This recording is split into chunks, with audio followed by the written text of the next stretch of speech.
Please note that the following views and the opinions expressed on this program are not necessarily the views nor the opinions of the Master Force Group, YouTube.com, Free America Radio Network, our sponsors, our partners, and MFG is a private society, and nothing here is ever to be construed as hate, medical, nor legal advice.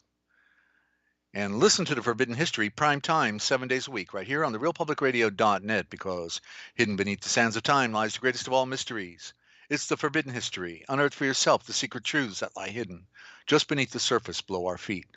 What is it that the powers that be do not want you or I to know?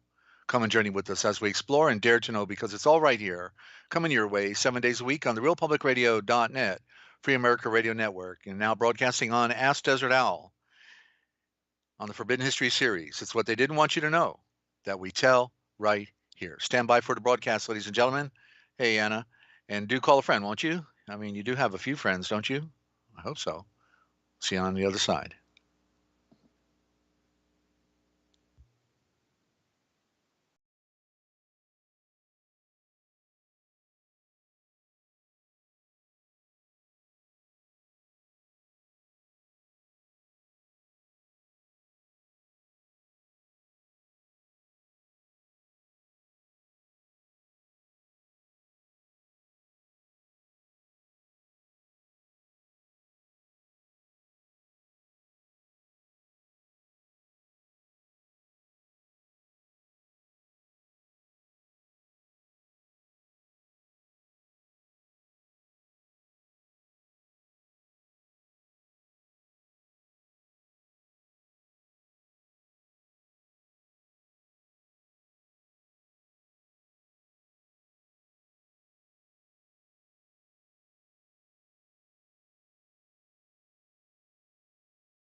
Notice for the listener. This program is an online class and a workshop for our friends and family. So please, no grandstanding or large postings, nor other promotions. Thank you for your cooperation. And welcome to Ask Desert Owl on the Forbidden History series, over here on Ask Desert Owl with Ninja Cat. It's good to be here. I'm Ninja Cat, and I'd like to welcome everybody back to the program. G'day Anna, how's it going? Good to see you here. And I'd like to welcome any new listeners. Please sit back and prepare to hear quite a few things that you haven't heard before, and hope you enjoy the program. I'd also like to send out a birthday wish. A couple of days late, but we haven't broadcasted in a couple of days. I just want to wish Lynn a happy birthday. Her birthday was a couple of days ago, so best wishes and hope you had a beautiful day.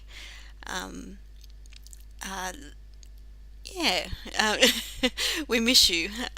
So yeah, I hope you're listening, and we're thinking of you.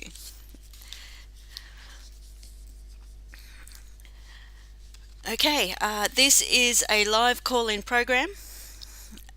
We encourage people to call in with their questions and comments, and any first-time caller will get a free gift of the Handbook of Christianity or a PDF of your choice of any of the books up on Amazon that Desert has beautifully transliterated. Absolutely beautiful. They're all reasonably priced. If you'd like to check them out and get copies, there's hard copies or you can buy them online.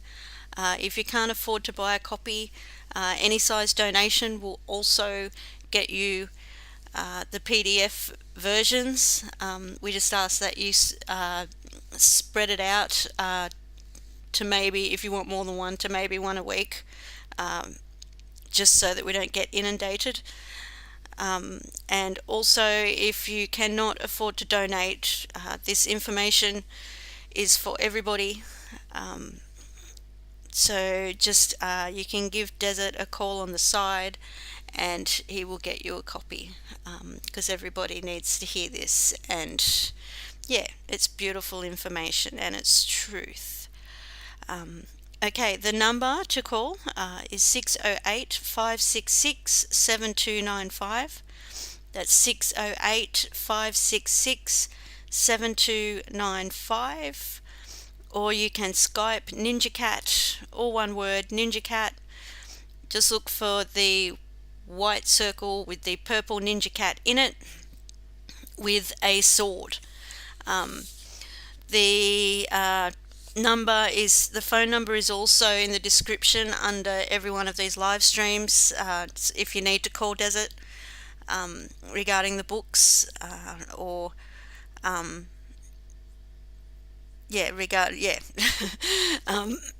if you need to call him on the side outside of the program privately, the number is under the live stream. Also, all the information on where to get the books is in the description as well. Okay.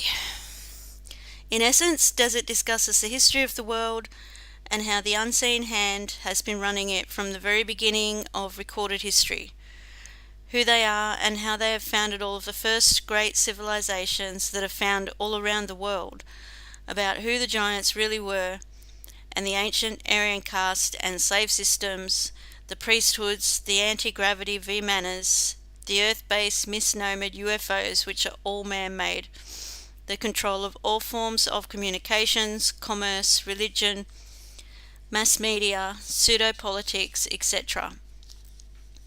It is the grand deception that is used to control all of mankind, and all instituted through the four main religions of the world in particular, and used as their grand cover.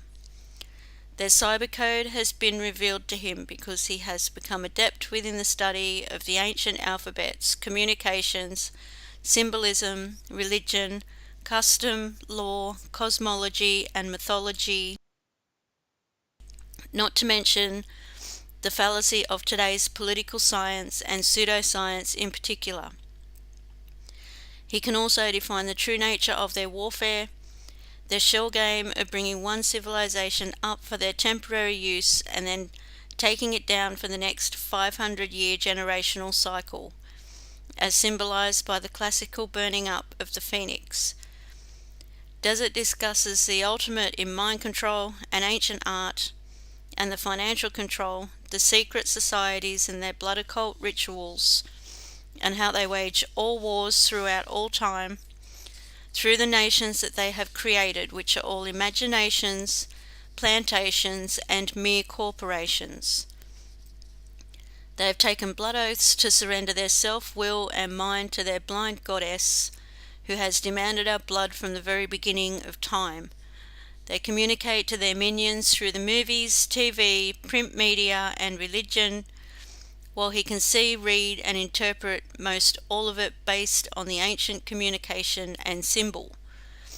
It all says that they are using us for our ingenuity, for our collective constructive labour, for experimentation, and in the end, they intend to kill us all.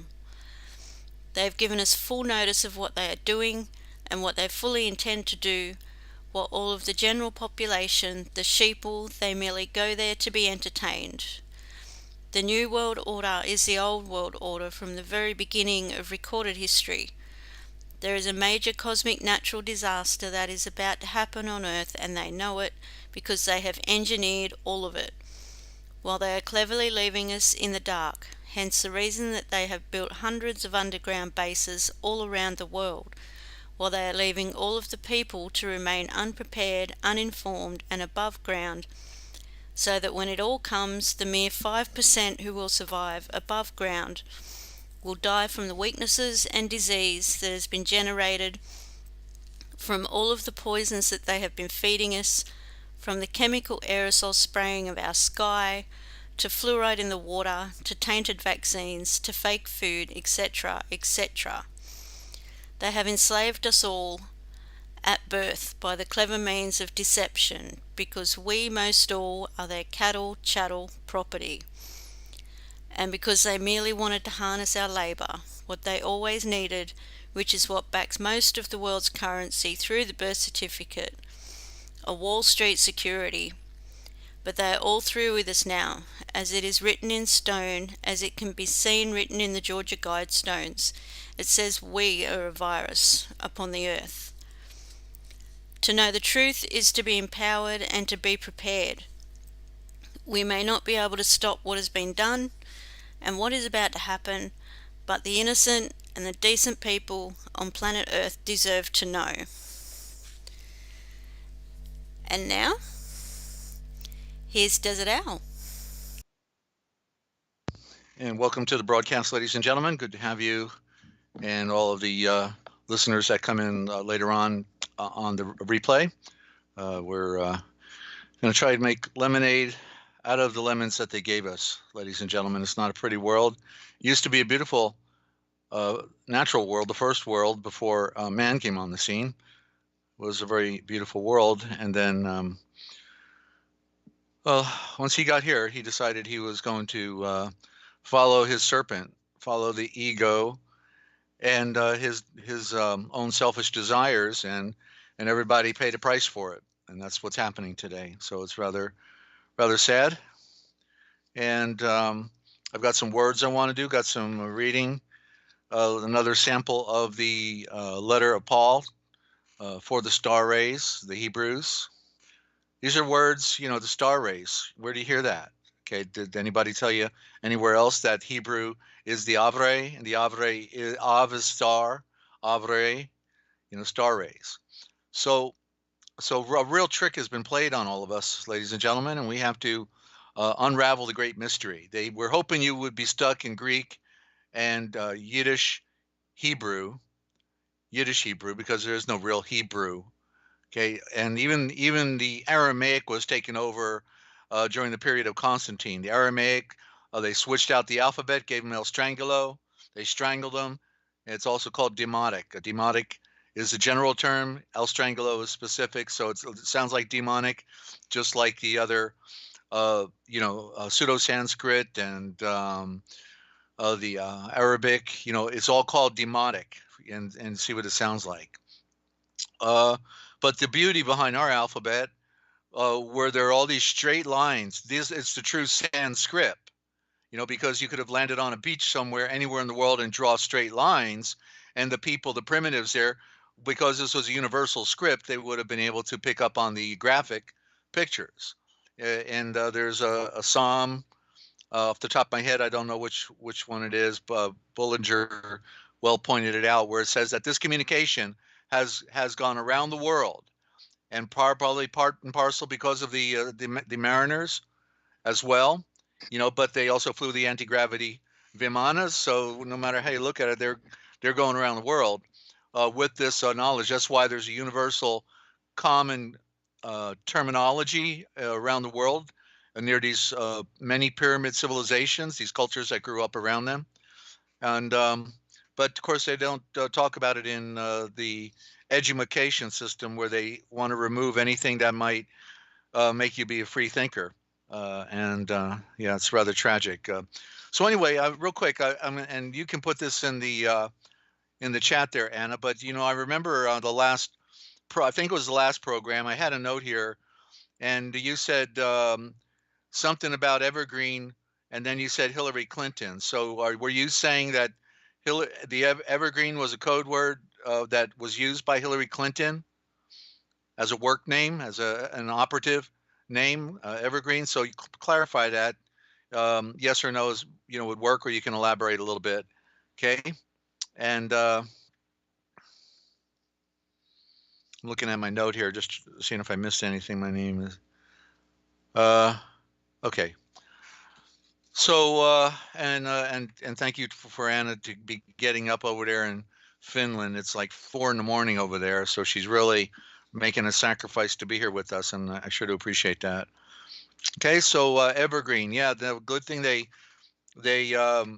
got that thing out of the channel, but I think it was just symbolic. They were creating a statement that all commerce is going to stop by the end of the year. That's a natural way that I would read it, because otherwise they would have stuck it in that channel and blew it up, and nobody would be moving for a long time, But I think it's just the symbolism that counts. And the green, remember, the green is the primary color of the controller. The unseen hand uses the green, and wherever you see the green in the flag, it's a superior state, So okay, so we got that taken care of,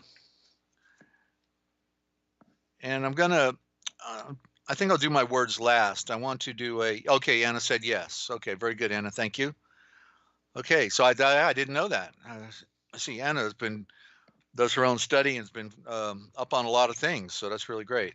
It's good to have people who fill in gaps over here, because there's so much ground to cover, and I certainly don't cover it all, but I feel, well, I'm covering what's most important, because what I'm always conveying is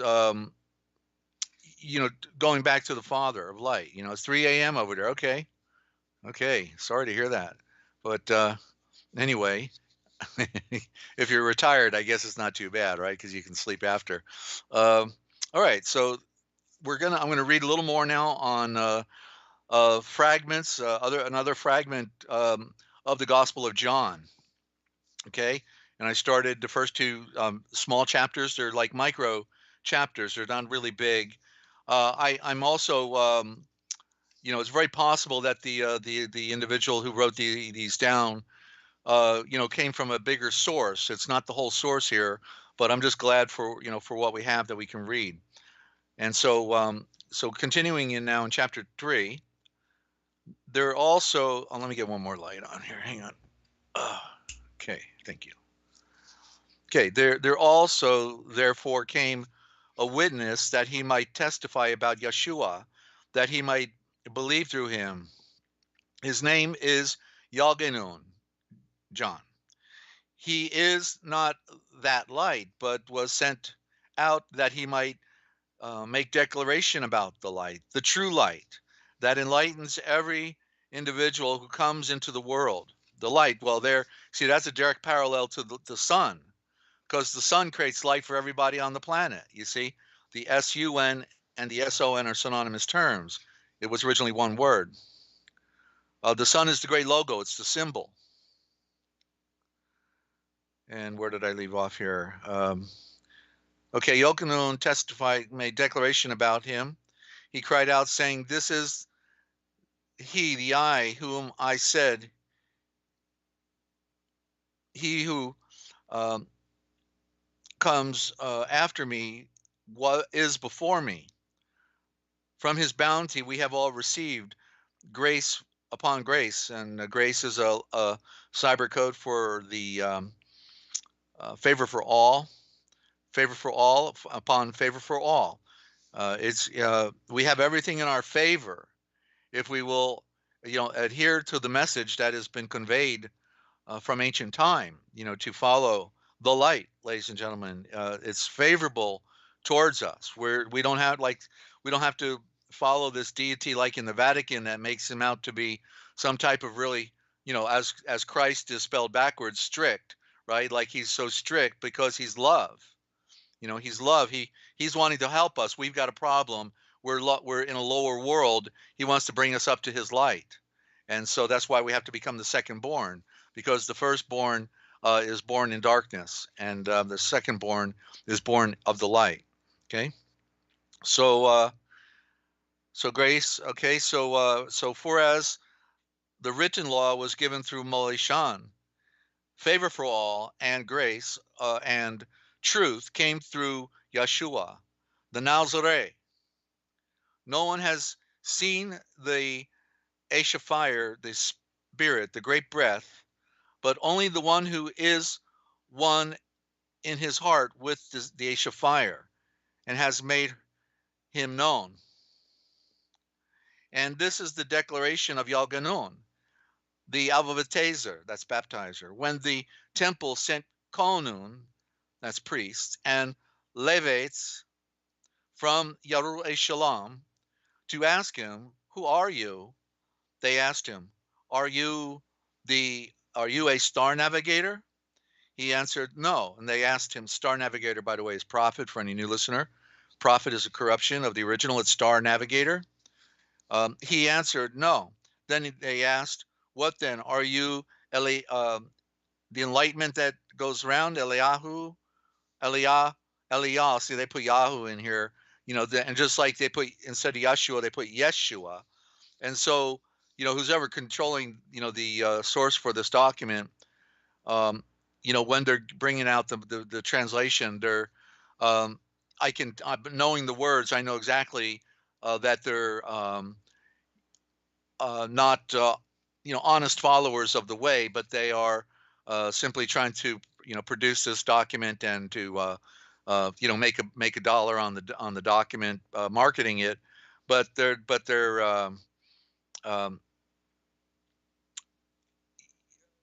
I've been doing this for too long, and I know what the what the tricks are. And so what I'm dealing with is a pattern, and the pattern is really great. So I transliterate, of course, as I'm going through it. I don't use Yeshua, it's Yahshua, and so on. Okay. So are you the enlightenment that goes round? And he breathed. The second born, the knowledge that brings life of the second born. Let me just take a note here. Sorry, I got to do this on the program. The knowledge of the 2ND born. Okay. The thing that's really amazing about when they've filtered our scriptures, ladies and gentlemen, is we have no originals. And so it's trying to pierce the veil and to go back and to see. And that's why learning, in particular, the Indo-Germanic is so significant, because it's built upon a base of root forms. And the root forms are the very letters that we see in our modern alphabet, with the exception that some of the letters that we have today in our modern alphabet don't belong there, like the J, like the C, like the F, like the W, like the X. These are interpolators, and they help to mix up the waters and confuse us so that we could never follow the trail back. In other words, as the great dictionarians like Noah Webster and others, they all would declare that the first meaning or the original meaning is the first meaning. It hasn't changed, even though they changed the meaning of words on us.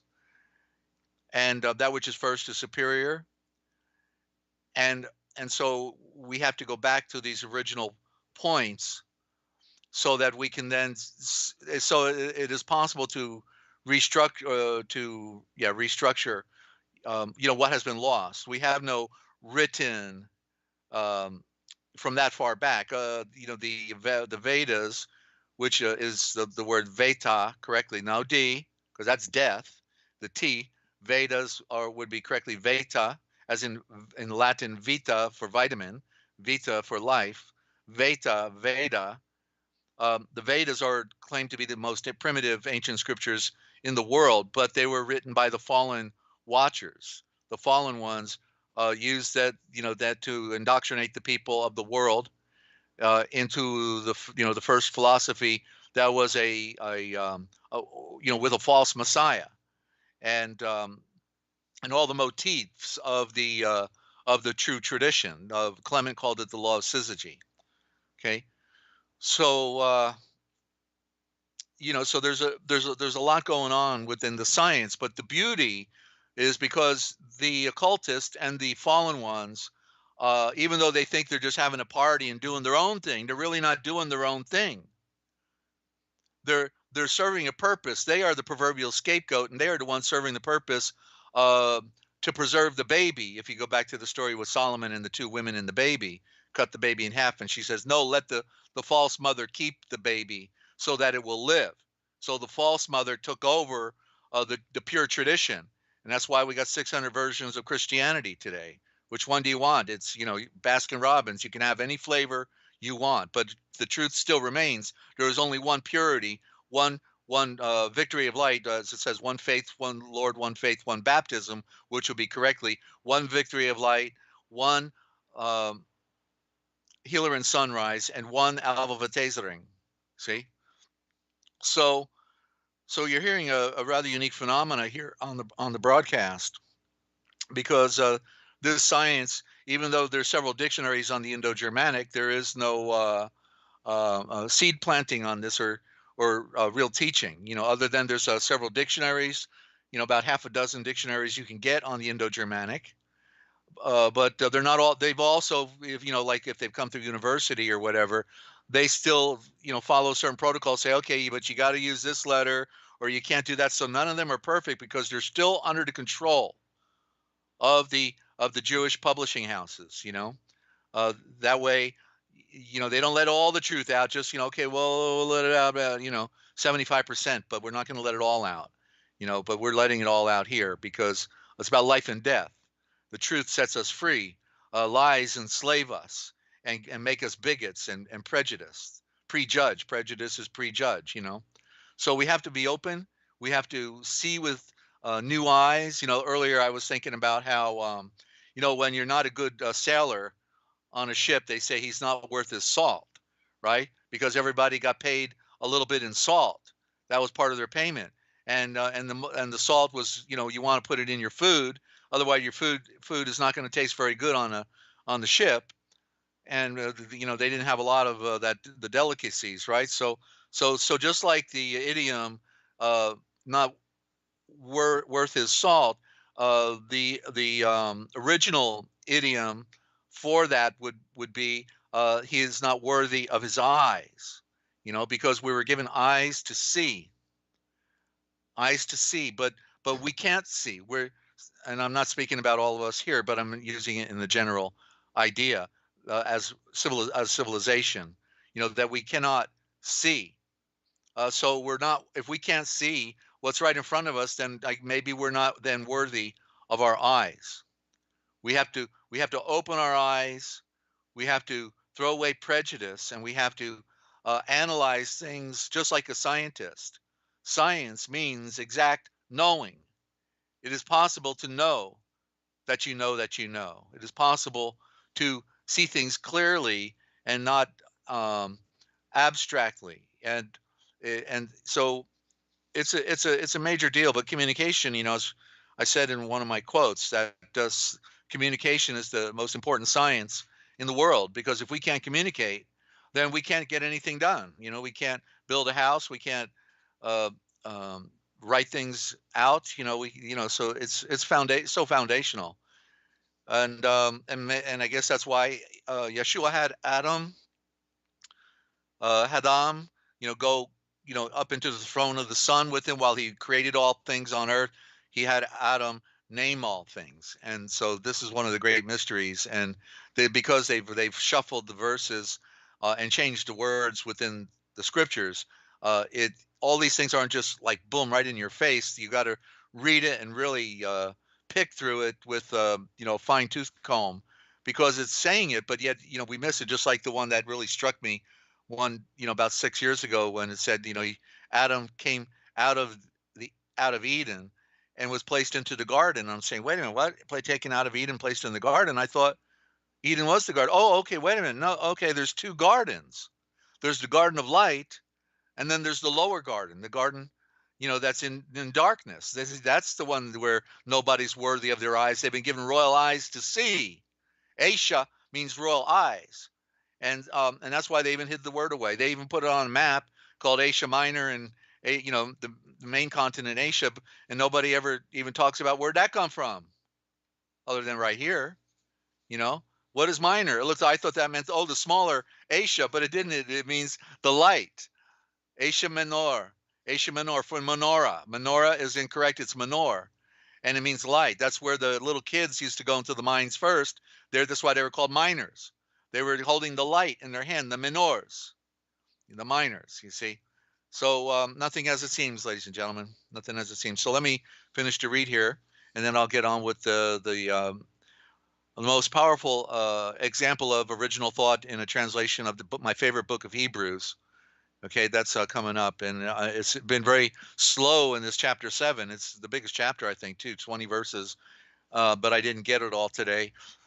And but yeah, it's profound when you've got to transliterate back using a science and form a form that you've never that's not out there. And so it's a totally new thing for the people when they're confronted with it. And so with mine, I get plenty of marginal notes. So I give you the original thought.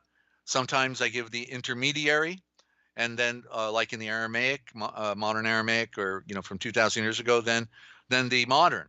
So I give you the variable, so you're not totally lost. You can see, oh, that's what it was way back then. Oh, okay, so yeah, so it's not easy, because we're not there anymore in the past. So we have to now use multiple. Everything has to expand. In other words, everything has to expand in the transliteration, because it's the words, the Eshavors words are like flowers, and they open up, and it means this, it means that, it means this, it means that. And so one Eshavor could unfold into an expression of 10 words, easy. And so I have to hold back and try to find that middle ground. So it's rather challenging, to find that middle ground, because if I went too extreme, then I would definitely lose all the readers that are wanting to read this material. So there is a middle ground that I find. Then then we can expand. I do the dictionaries. I've got the Indo-Germanic dictionaries to show more as well. So it's taken a lifetime of prep just to be able to do it. Last year I got 24 books on Amazon, and don't you know that's when you get perfect vision, 2020, when they pull the plug on us at the same time, right? And so I've got 40 years worth of work in front of me, and I don't know how many years really we got left. If we got a year, less than a year, or 2 years. If we got 2 years, that'll really be amazing, But and they've destroyed our ozone layer, and the food's not going to be available. We're on a really short time frame now, and that's why this information what they've stolen from us is so more relevant than ever now, ladies and gentlemen, because the truth sets us free. And to know, to reveal all the lies is the way you can come to the truth. We reveal all the lies so that you can really then know that the only thing that's left is the truth. Okay, so I hope you're hanging in there with us. I know after the program we end up getting about 30 or 40 listeners within the first hour or two or three, and then they kill our algorithm and we don't get any more people coming in. But that's all right. It's a grassroots effort, and it says that few will be saved anyway. So I don't expect a large group of people here. But the people that are here are serious. They're definitely serious. Ninjas and Anna and Kev, who is off the map right now. Something's happened to him. We don't know exactly what, but so we're keeping him in our light creation. So back to this read now. And let me take a sip of my drink here. Got long-winded. Nice peppermint tea. All right. They asked him, "Are you the star navigator?" And he answered, "No." And then they asked him, "What then? Are you the enlightenment that goes around?" And that's where they change it into a noun, a name, right? And it's not supposed to be. It's a statement. Elial, and it means the enlightenment that goes round. With the knowledge that brings forth life of the second born. And he said, "I am not." And they asked again, breathing, "Are you the Molishianke, the Messiah?" He confessed and did not deny, breathing, "I am not the Molishianke, the Messiah." Then they said to him, "Then who are you? Give us an answer to take back, that we can take back to those who sent us. What do you declare about yourself?" And he breathed, "I am the voice of one crying, shouting out in the barren wasteland, breathing before you, make straight the way of the great breath of the wind and fire." The ones who had been sent were from the temple. They questioned him and breathed before him. "Why then do you alvavatazer, baptize, if you are not the Molishianke, Messiah, nor the enlightenment that goes round, nor a star navigator?" And Yalganun answered them, "I alvavatazer with Voltsar." That's the original for water. Voltsar. You hear the word volt, voltage, zar for a star, the voltage of a star, the water. I alvavatazer with Voltsar. I baptize with water. But among you stands one whom you do not know, one who will come after me, who does come after me. See, it's like there is no future tense, so it's an affirmative. One who does come after me, whose inheritance I am not worthy to receive. And here, this is all the scriptures across the board translate this wrong, because they're not translating the idiom so that you get the picture. It's not about unloosing his sandal. That goes back into the book of Ruth, where the one in Boaz released the sandal off of his kinsman, who would not take the responsibility to marry Ruth and mar his own inheritance. And so Boaz was willing to do that. So he loosed the guy's sandal, and he took the inheritance from him that he could have had. And so that's really what it should say, that Yalganon was saying, but among you stands one whom you do not know, and the one who does come after me, whose inheritance, not sandal, whose inheritance, who I am not worthy to receive. These things were done in Bethany, across the Jordan, where Yalganun was alvavatezering. And so that's a little short read right there. In chapter 4, we'll do tomorrow. Okay, if we're here, Father willing, the world doesn't end. You know what I mean? And Spicy, good to have you. And Ninja Cat, yes, and everyone. How are we all tonight? Well, we're just getting started. Good to have some friends stopping by. Spicy and your cell phone is broken along with your car, okay, still, but a lot of people are going through hardships. Absolutely. Yeah. And don't forget, you got to find a way to get Ninja your email. All right. If we can get you some PDFs, we'll do that. We don't want, you'd have to put out if you're already struggling, with your family. So just find a way to get in touch with us so we can get you some of these books on PDF. Okay. So, all right. So now we're going to read from the letter of Paul for the star race, for the Hebrews. And I'm going to open up my word. I've got a printed out copy, and it's only less than a chapter. It's just about half a chapter, because it's been a real slow go with this one. I'm sure you'll be able to hear it.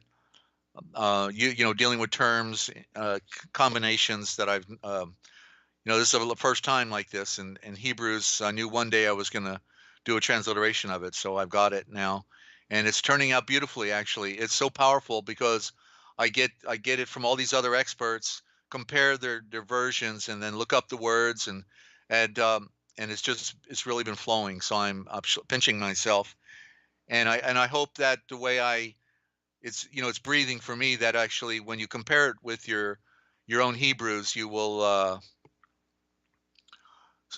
recognize that it's in far greater depth and far more expanded in its presentment. Okay, and I know Spicy, you were trying to follow along in your King James or whatever, but I recommend you just listen that, and then with the replay, then you can compare it, and you can stop it and go and stop and go and compare it. But you can't compare it while I'm reading it on the broadcast, because it's too expanded, and especially with the Indo-Germanic and everything as well, it's be near impossible to do it the first time out the gate like that. So just sit back and listen it and enjoy, and then you can do a follow up on the replay later. Okay, so let me see where I want to pick it up from. Okay, and all right, so it was after, and I'm backing up prior to chapter 7 by a few verses. So it was after he had waited patiently and persevered, so that he would obtain the fulfillment of the promise. And who is he talking about here? Enlightenment, separation. Okay, never. For the, okay, would not be unreasonable. Okay, I'll pick it up right here. For the Yahweh would not be unreasonable to forget all of your walk and labor that precedes from love, your focusing eye, that you have exhibited in his royal title and in presence. One who has been a little star, which means minister, little star, mini star, little star, for the anointed of Kevanun, while still administrating. It is our aspiration that every one of you would maintain this same diligent activity till the ultimate fulfillment and completion. In other words, keep on doing what you're doing. You have a promise, is what it's implied here. That do not grow weary, but you know that you have a promise, and it's a reward. It's a crown of light and a crown of life. Let me continue. Okay, so until that ultimate fulfillment and completion of your hope, the open door, hope is open door, the open door, to meet this very end, the very perfection of this opening of hope, the very perfection for this opening of hope. Let me correct that. That's actually, it should be for FOR. And we're, what we're, for any new listeners, this is called the Original Thought Transliteration Project. So we actually do it right here on the broadcast, and I get to hear it for the first time. When we get to chapter 7, I'll let you know. And I have not read it through before. It'll be the first time. Okay, so never growing careless or lazy, so that all hope should be cut off from you. But instead, by taking as your model those who by their victory of light, faith, patience, endurance, and perseverance become the rightful heirs of this great promise. Of the same type was Avraham, that's Abraham, which means the sovereign, or the star ram, That's in the word. That's in the word. Who the Yahweh, that's Yahweh. Yahweh is corrupted. It's Yahweh. You can hear the affirmative in Deutsch today. In who the Yahweh in the loving Eshatav, the shadow of the Freya's light, made the promise, and Eshavor swore, averred, a vort, and I'm going to go over that word swear again after this because I have more. I left something out. Avort by his own now Eshaf, Nafsha, self. And these words are there, for you. You can read the modern self, or you can read Nafsha or Nal Aishaf. These are there to show you visually where it is in the beginning, and then you can just bypass it and just read the modern English if you want to, the Angler's hook, or you can ultimately expand your horizon and go further. Since there was nothing greater that he, the eye, could Eshavor, the words of fire, swear by. And the words of fire is the implication that they didn't use the word swear. Okay, that's what I'm pointing out. I'll show you how it means swerve. So swear is not even, in the idea of swearing an oath, is not even a legitimate. Just like scriptures means skip truth, right? It's correctly schultres, and they converted it into scriptures, which means skip truth. Well, swear, they want you to swear on the Bible, right? But it means swerve. Swear is swerve, so it literally means to get out of it. You know what I'm saying? That it has another meaning that is right there in it. So these are the tricks they played. As you know, we show a lot of the trick words. I ought to make a dictionary just on the trick words. So many of them. Okay. So and breeds, it is established and sealed by the words of fire. I will shower down upon you the vor rule kaeth, which is the original for barokem, which was replaced by blessing, barokem, but it's von rokath, of the endowment, the enlightenment, with the separation, with a mind's eye that sees in the night. All of my offspring are expanding now because of your expansion. So I have expanded your lineage greatly, just as the stars upon the sky at night, as he was breathing to Abraham. Not Hadam, excuse me, Abraham. Even I get tongue twisted at times, all right? All right, so it was after he had waited patiently, talking about Zavramhaim, Abraham, and persevered so that he would obtain the fulfillment of the promise. What promise? That he would receive a seed. He would receive a seed. And this seed is known as the seed of light. Okay. And it was the second born. Remember, the first one was sent away, the product of a slave. Sarah says, send her away with her baby. My son will not be heir with the slave. And so he sends the firstborn away, the firstborn. And so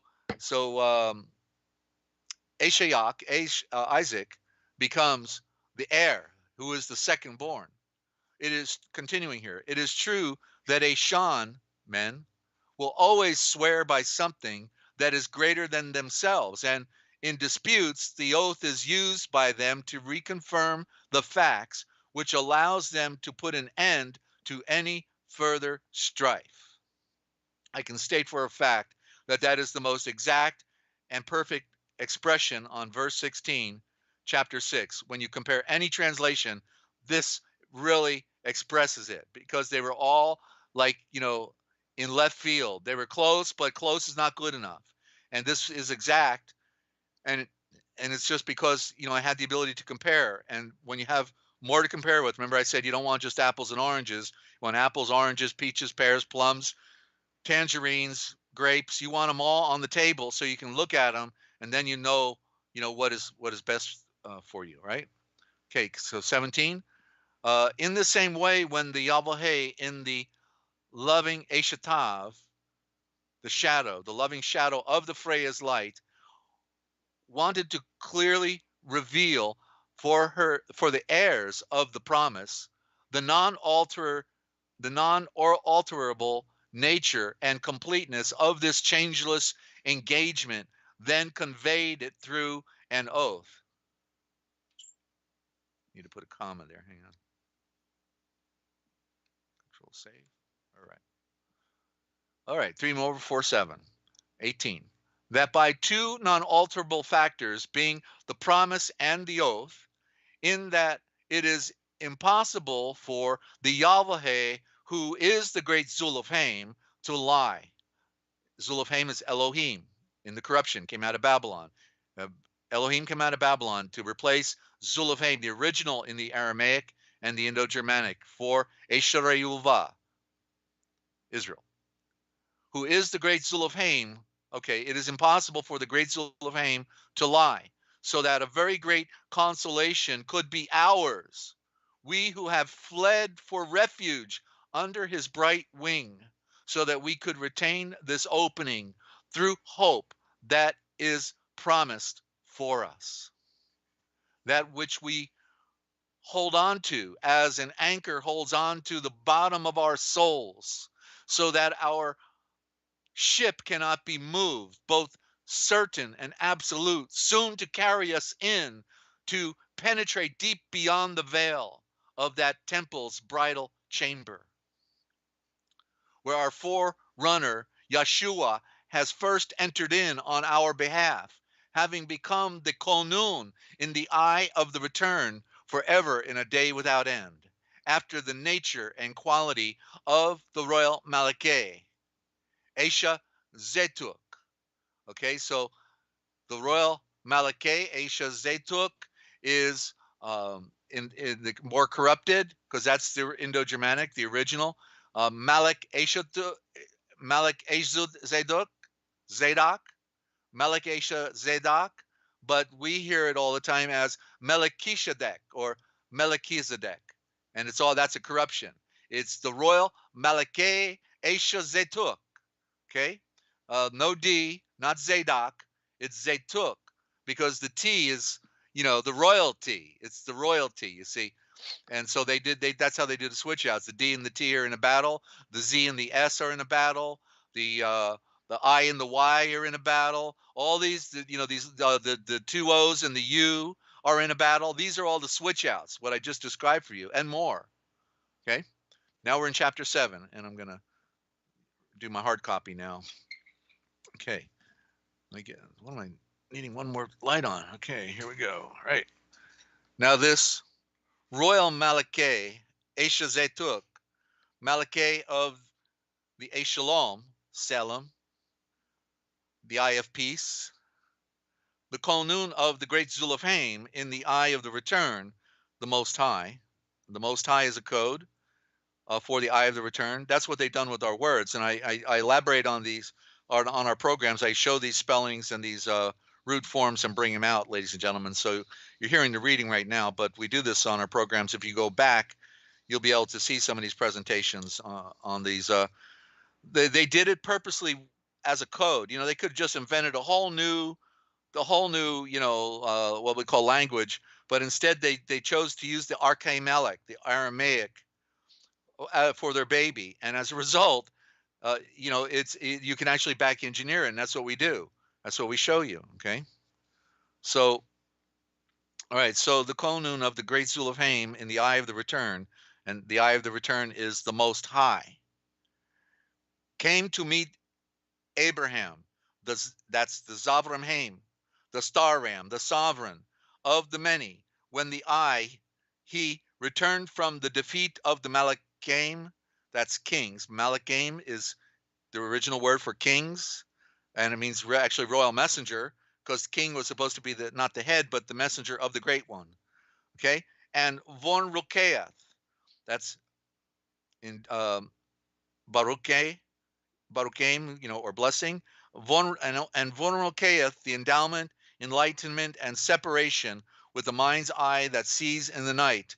Him, this one of the many, that he separated him. That's what it means. He enlightened him. He endowed him with a mind's eye for seeing in the darkness of this world, you see?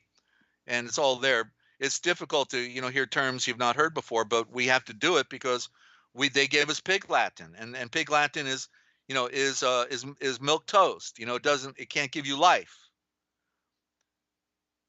For continuing, for whom also Abraham, the Zavramhaim, the star ram, the sovereign of the many, separated and set apart as a tithe, thereby giving him a tenth part of the choice articles, and whose title is first interpreted as the Malakeh of the perfection in the flowing light, then the Malakeh of the Shalom, that is the king of the eternal peace, having no earthly Ava or Faithor, father, no mother, no written genealogical record, claiming neither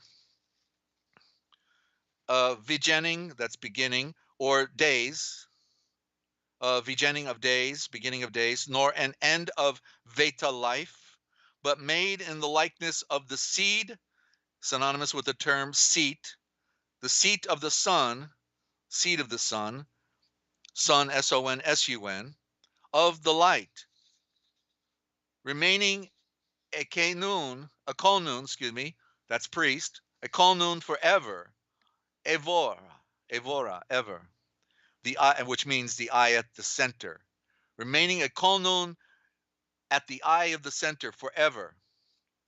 The light is the symbol of eternity. The Son is the symbol, the logo of eternity. Now you must begin to realize and consider how supreme and superior this Eshon is, that even the Phratrarche, or which is patriarchal head of the tribe, Abraham, the Zavramhaim, the star ram, the sovereign of the many, gave to him the tenth of all the choicest plunder. For we know that those who are the descendants of Levi, who are admitted into the office of the Konun, the priesthood, are obliged by the Kavat Nun shelter. The Kavat Nun shelter is the original for the law, to receive tithes of the first things from the faithful, that is from their own brothers, meaning supporting powers, although they are of the same direct lineage from the Abraham, Abraham. But this Eshon, who was not from the same lineage, branch of descent, received the tenths. That's the original word for the tithes. It's the tenths. From the Zavramhaim, the Abraham, and the eye he gave his von Roketh, the Barokim, the blessing, the endowment, the enlightenment, and the separation with the mind's eye that sees in the night, who had received and holds the promise. You see what's happening when you come into covenant relationship, right, with Yeshua, you begin to see the endowment, what is your inheritance, the enlightenment, and there's a price to pay, and it is to be separated. You can no longer be, in the darkness of this world, and you embrace the light. So it separates you with a mind's eye that sees in the night. When you experience persecution, you know that, you must be doing something right. As I'm one of my classic sayings now, if you're not being persecuted, then you must be doing something wrong. Because my persecution's been ongoing for a long time. And the Father has protected me, and he has revealed himself to me over and over through visions and dreams and circumstances and all the great mystery, So, and it is beyond dispute that the von Rokaim, the blessing, the Barokim, is given by the great authority to the lesser. See, so Zavramhaim, Abraham, was a type of Yeshua. But he was not Yeshua, but he was the So he was the microcosm of that macrocosm. He represents the spirit. Abraham, Av for a star, Av for the first two letters of the alphabet, that which is first. That which is first is the spirit. So he represents the spirit. Then Eshayak, Isaac, you hear it in the word. Eshayak sounds like Moeshiach, Moeshianke, Moeshiach, Messiah. You see? So then Isaac represents Yeshua in the flesh. And that's why Isaac ultimately became blind prior to his death, to show that the flesh is blind. But then the next son is Yaakov, Jacob. Isaac has Jacob, Yaakov, born with twins. The redheaded guy, Esau, and Ashayah, correctly, Ashayah. And then you got Yaakov, seed of the light. And Ninja, you said, all right, I'm getting a message from Ninja here. Let me see what's going on. Okay, just got a weird message on PC. The remote viewer failed. Just letting you know in case we glitched. A remote viewer. What's the remote viewer? Okay. All righty. As long as we keep rolling, Ninja, that's all. Just we'll keep going. All right. So let me see here. Where was I? For this reason. All right. Let me.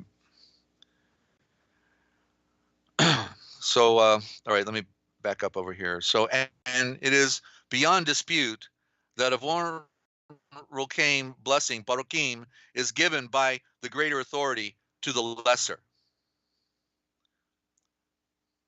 And so it was Zavram Abraham, who gave the the tenths, the tithes to Melchizedek, because he knew he represented this great Sul of Haim, incarnate in the flesh, the son of Noah, Asham, Shem, Melchizedek,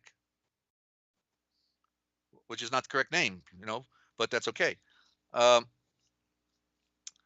So here we see in the natural circumstances, the mortal seed of the moon who die receive the tenths, the tithes, but here now is another who receives the tenths, and who the Zultres scriptures declare that this he, Vetash, lives forever, Avora, the I at the center, in a day without end. It's not as, I could have done a read with just the modern words, but what I want to do is blend it with the original.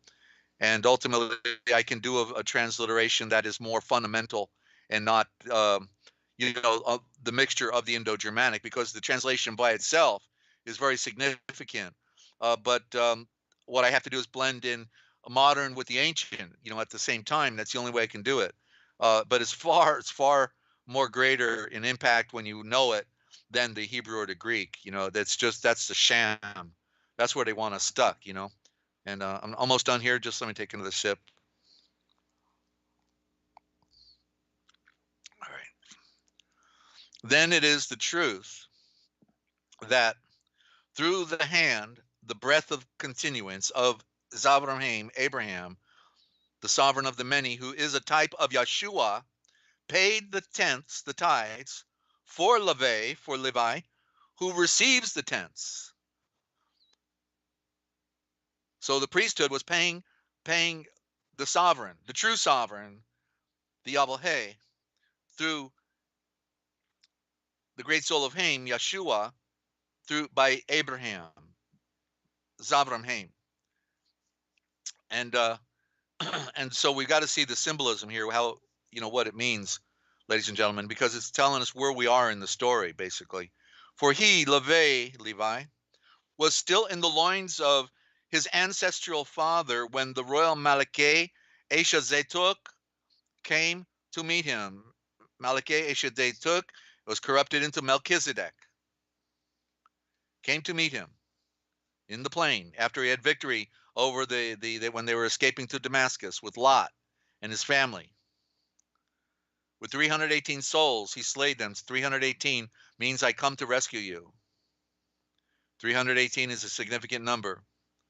For this reason, if the final perfection could be reached through the Levitical Kolnun estate, the Levitical priesthood, under whose authority was put upon the Freefold, the people, received as the written legislation, the basis of their Kevanun law. What further need was there? Let me just take a note here. Hang on.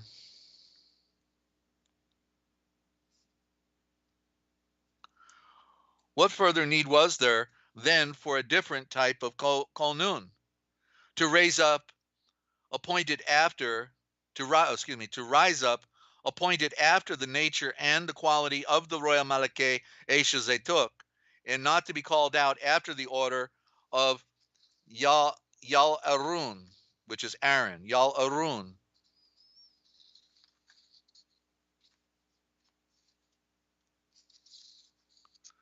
There can be no doubt that if the Kolnun estate is being, that's the priesthood, the Kolnun estate is being transferred from symbolic rituals, there must also be a transference and a change from a written legislation to the basis of the true Kevanun shelter law at high noon, in the eye of the sun, in the return of the pure light as well.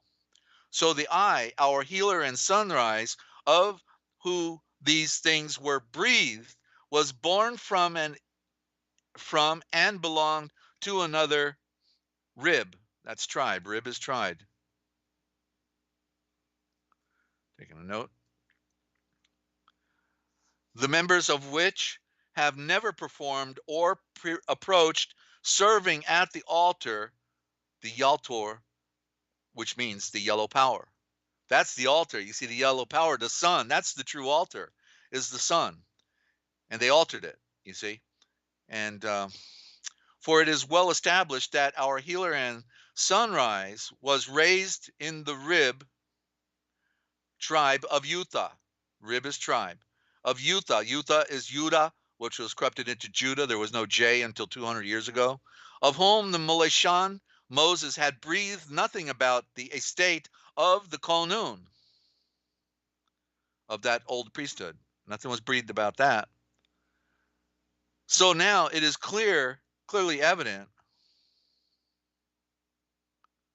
and has been well known, that another estate of the Kolnun, after the nature and the quality of the royal Malakeh Esha Zaytuk, Melchizedek, rises up, the great Kolnun, the great priest, the priest, not in the power of a law by physical descent, not appointed to obey and follow some written legislation of a stone-made covenant, but who was made according, and I should say is, who is made. I got myself there. Who is?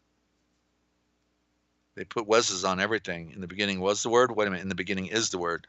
But who is made according to the power and indestructible, endless, and a perfected Veta life.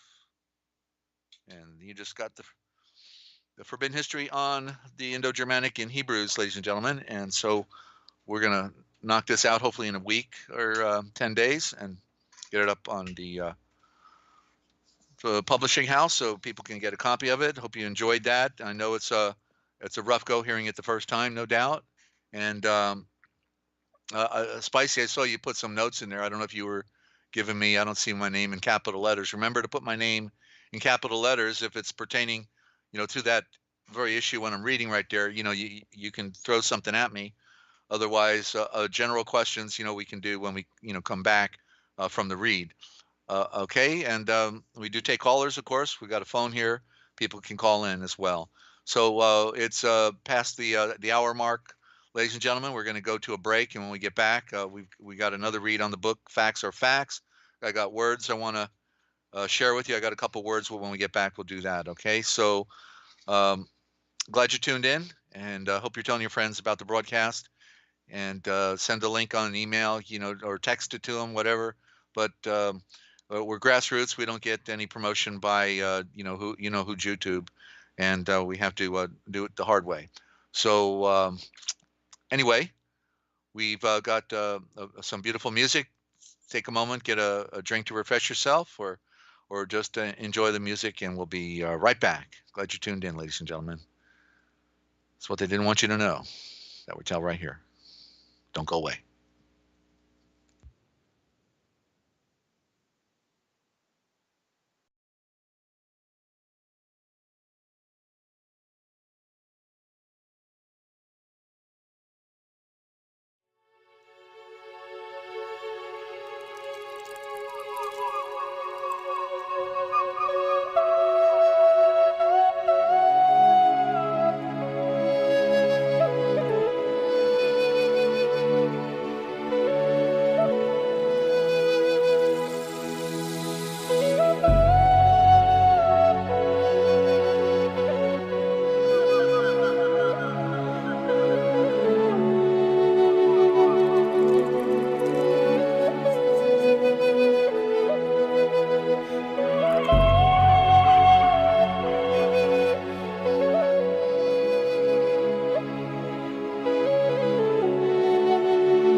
Okay, welcome back to Ask Desert Owl on the Forbidden History series. We're here on Ask Desert Owl with Ninja Cat. While I'm mentioning channels, please be sure to subscribe to all of our channels. We alternate between the Cosmic Essence and Ask Desert Owl with Ninja Cat. So please subscribe and check the bells on the channels so that you know where we are and when we are. And also check out Desert's older channels as well. The links are in the description below. Amazing information on his other channels, the Forbidden History series and the Forbidden History archive. Okay, this is what the Amazon page looks like when you get to when you find it. Instructions on how to get to that are in the description below. There's no algorithm over there either, so you need to be specific on your search, but please check them out. They are absolutely beautifully done, and they're not just beautiful reads, but they're essential.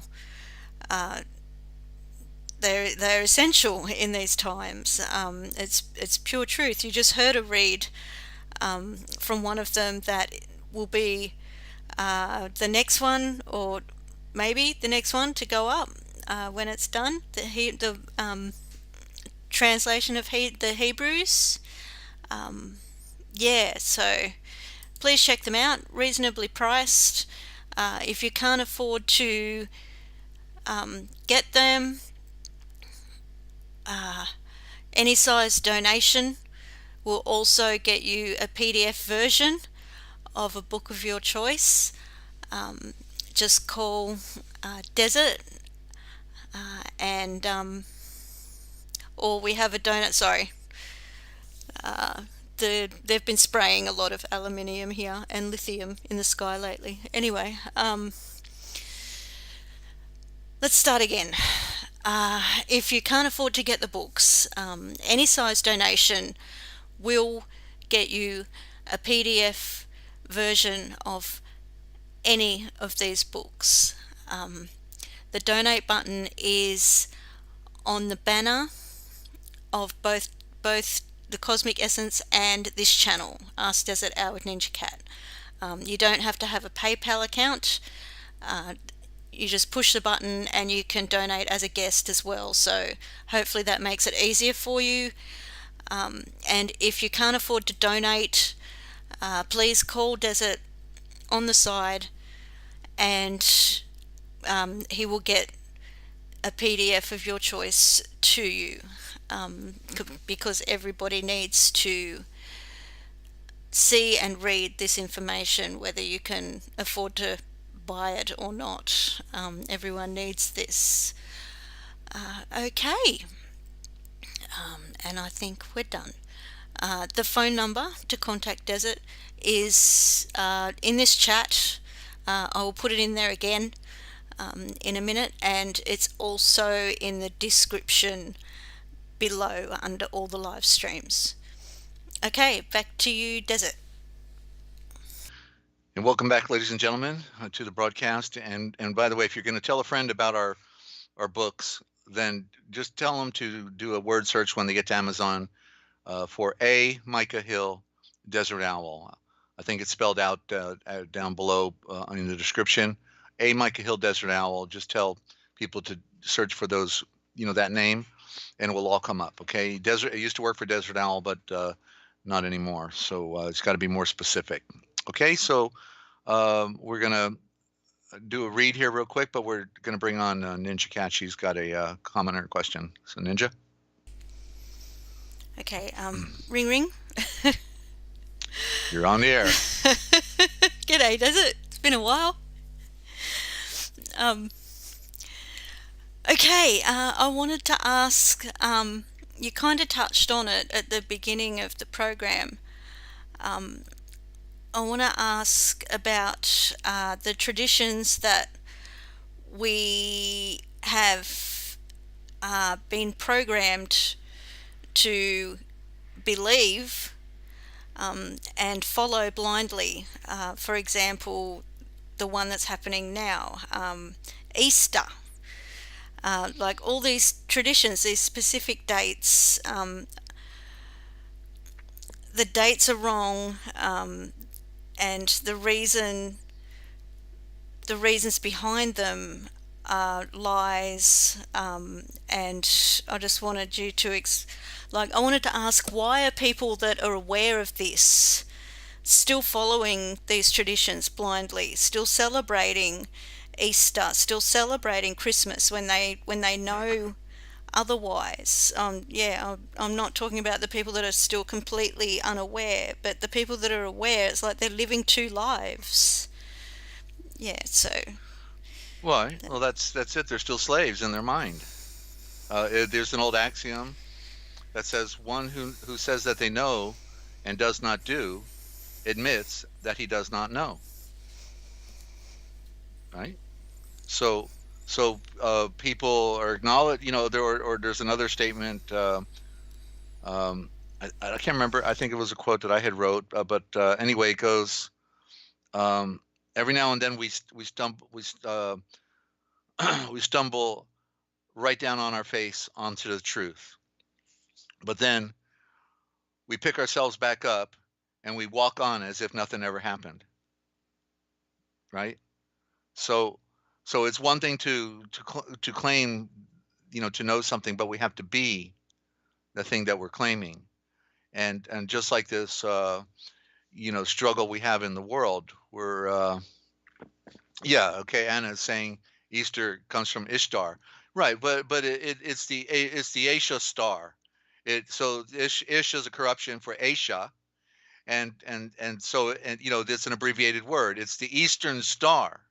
It's the Aisha, the royal eye star, and so it's gotten a bad rap because of Easter bunnies and Easter eggs and all of the things that are from the occultic tradition. But the reason it was at the time, that was when the Passover was happening as well. It was the spring equinox, and so all things being equal, right, in the sense of balance.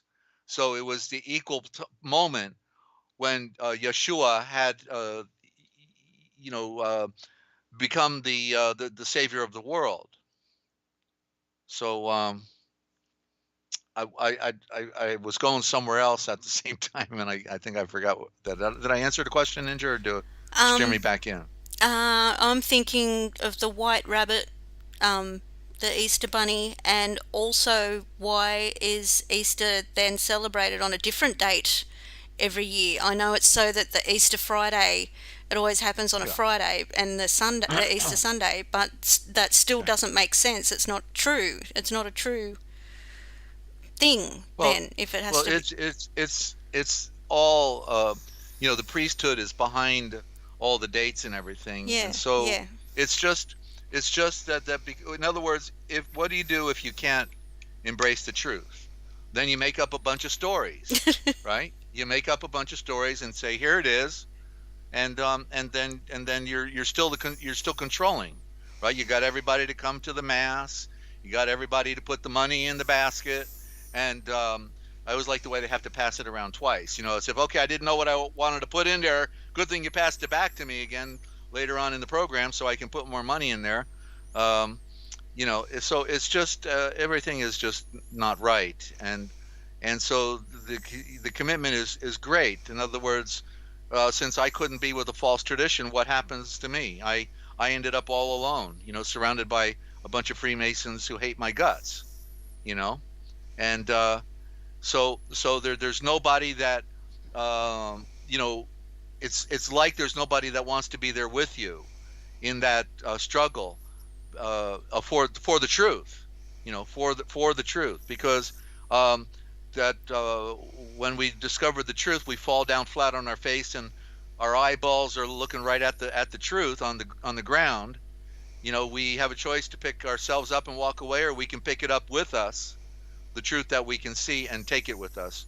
But then we'll find ourselves very alone, because the religions of the world tell you, and we're talking mainstream Christianity now, that you will always sin. you will always fail. You will never be able to live up to that standard. Nobody is perfect. All of the lies.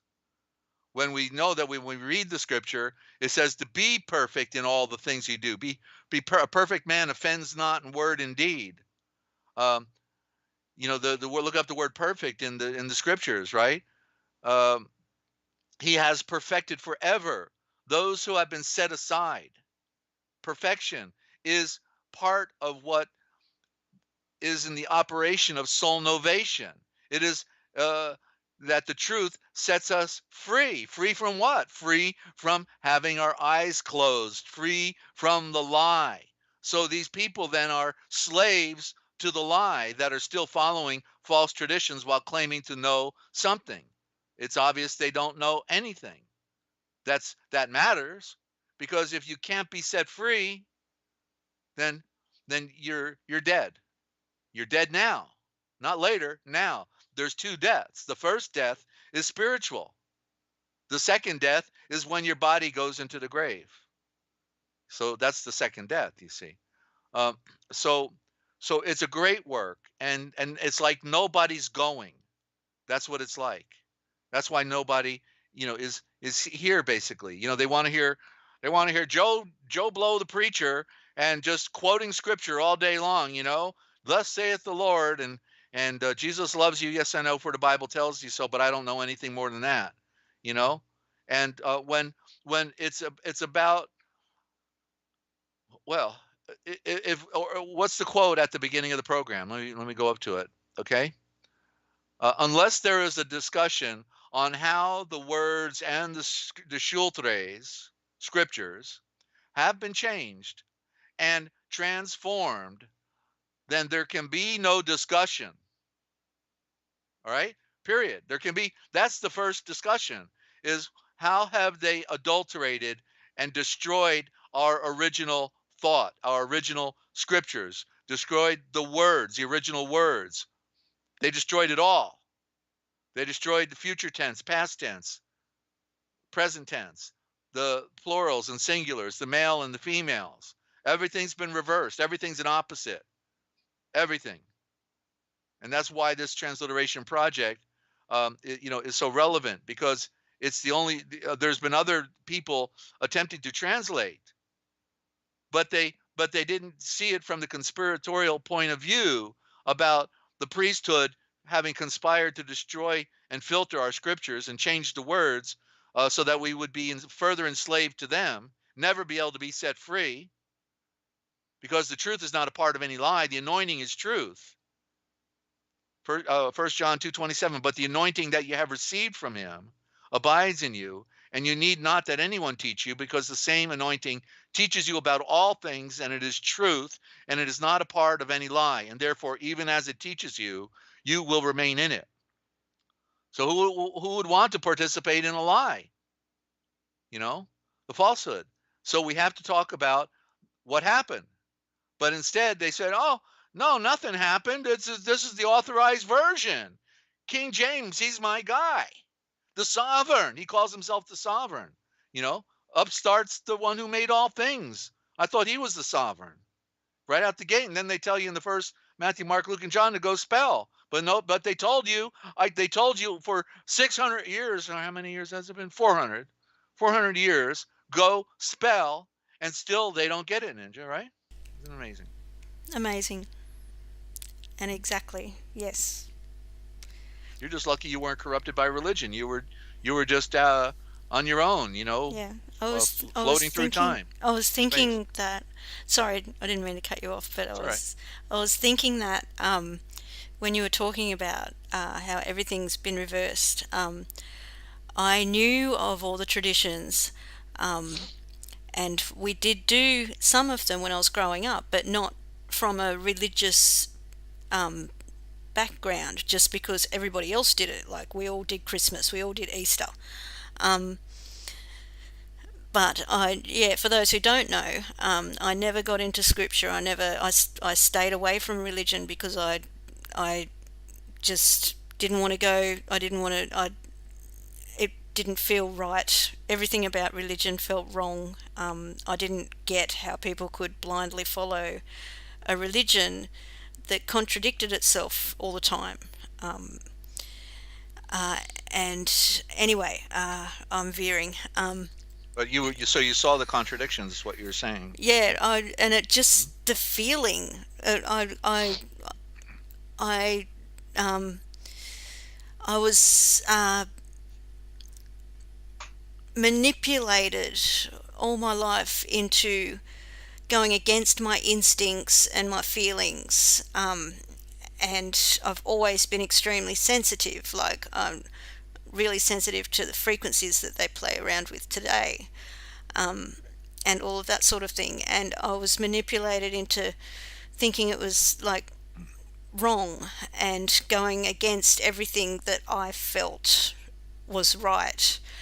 And that always worked out really badly. And what I felt about religion was completely accurate. um, yeah. But when I questioned it, I was just told to accept, like, my questions, all my questions, just, it's just the way it is. It's just the way it is. But I could not accept that. But anyway, you were talking about everything's in reverse. Um, and that was my point. Like, I, uh, I uh, Yeshua introduced himself to me as a feeling.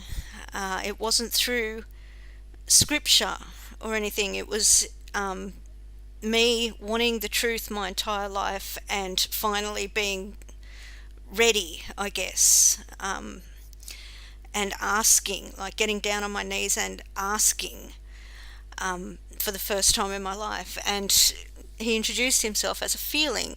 And so I had to backtrack when so that I could get what you were talking about, Desert, so that I could comprehend that. I had to backtrack and learn more about religion and learn more about scripture.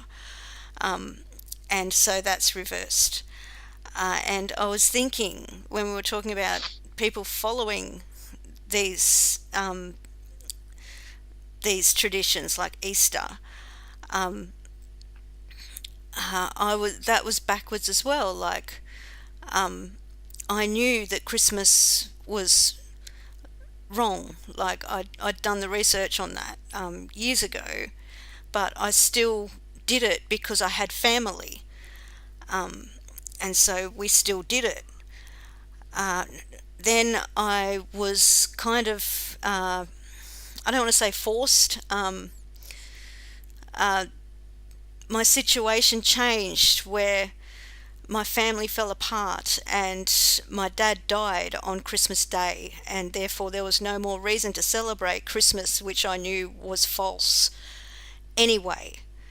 I was just keeping up the pretense for everybody else. But then there was no reason left to do that. So I was kind of forced in a way, and I just see all that as reverse. And that led on to not worrying about Easter anymore as Mum lost her memory. So I didn't have to keep up the pretense. Yeah, so anyway, All right. Well, yeah, thank you for sharing all that. All right. no worries. Does it? Wow, I got long winded. Okay, I will let you get on with the program. So thank you All for that. right. Back to me. All right. Back to you, Keep Desert. keep engineering. All right, and I'll Okie keep doke. talking here.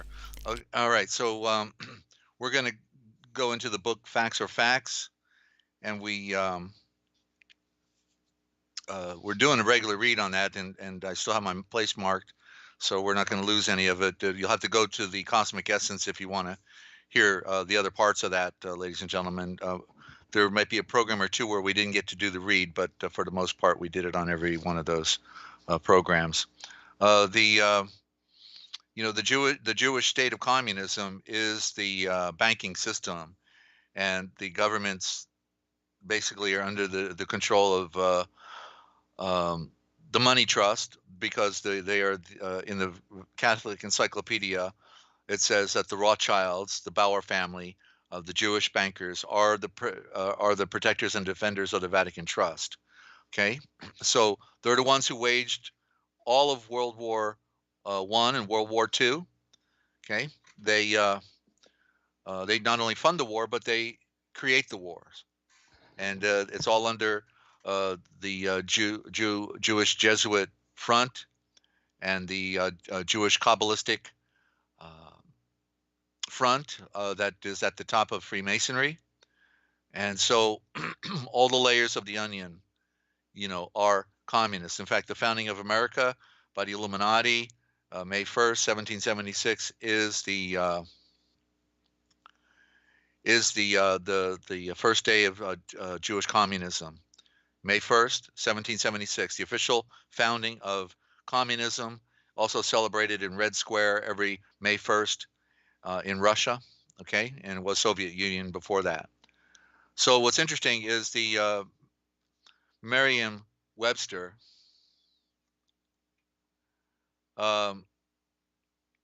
when I talked about how, if you don't have a Webster's dictionary, then you don't really have a good dictionary, because he wanted the truth. Noah Webster in 1828, when he was doing his work, wanted the truth. He had no agenda, to lie to people. He wanted to get the true meanings of words. But then it was the Merriam Company that